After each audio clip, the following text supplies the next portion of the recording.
d'une administration dont le champ d'action est la frontière.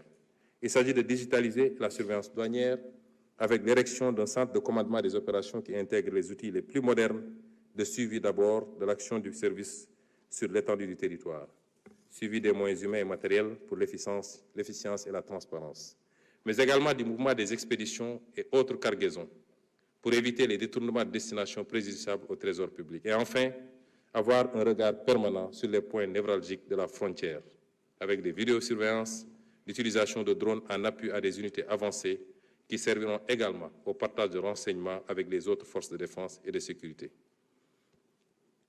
Mon gouvernement fera le nécessaire pour mobiliser et mettre en place le financement nécessaire à cet ambitieux projet déjà ficelé. La rationalisation du train de vie de l'État constitue un autre pilier important du travail gouvernemental.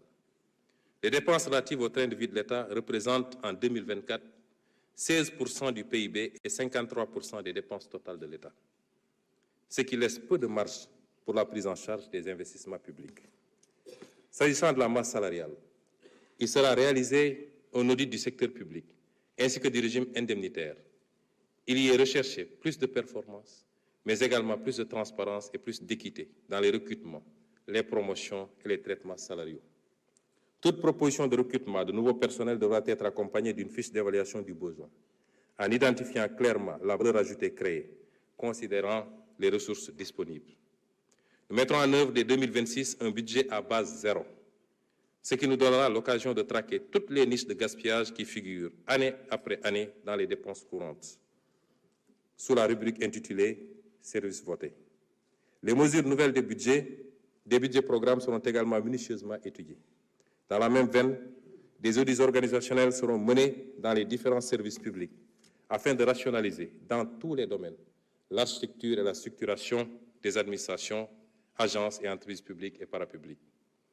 La mise en place d'un système de centralisation des achats de mobilier et des fournitures permettra de rationaliser la commande publique et de faire des économies substantielles, tout en privilégiant systématiquement le mobilier national dans le choix. Les mesures de rationalisation des dépenses courantes s'accompagneront d'une amélioration de l'efficacité dans le choix et dans l'exécution des investissements publics.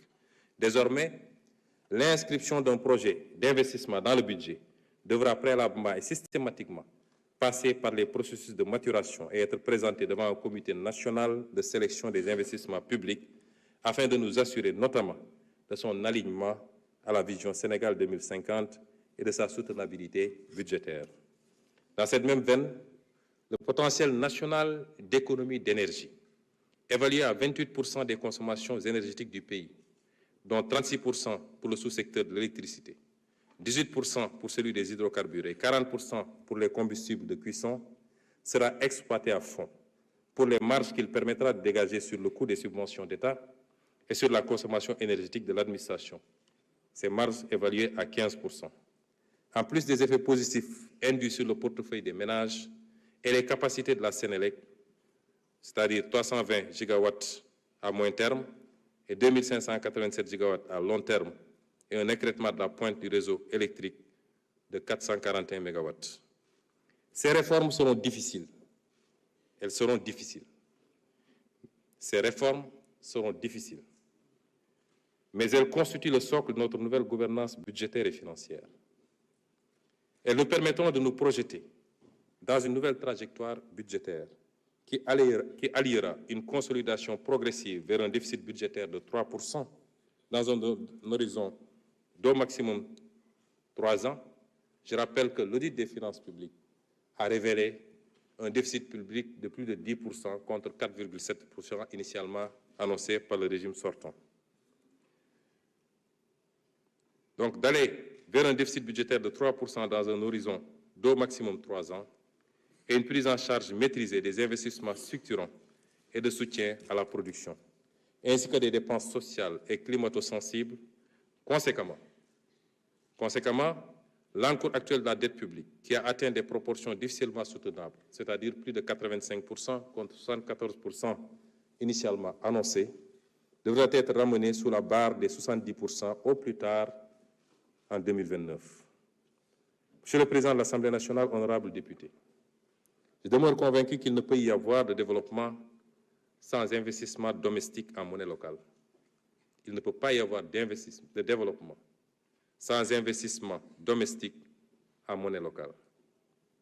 C'est fort de ce constat que mon gouvernement compte faire de la promotion des mécanismes innovants de financement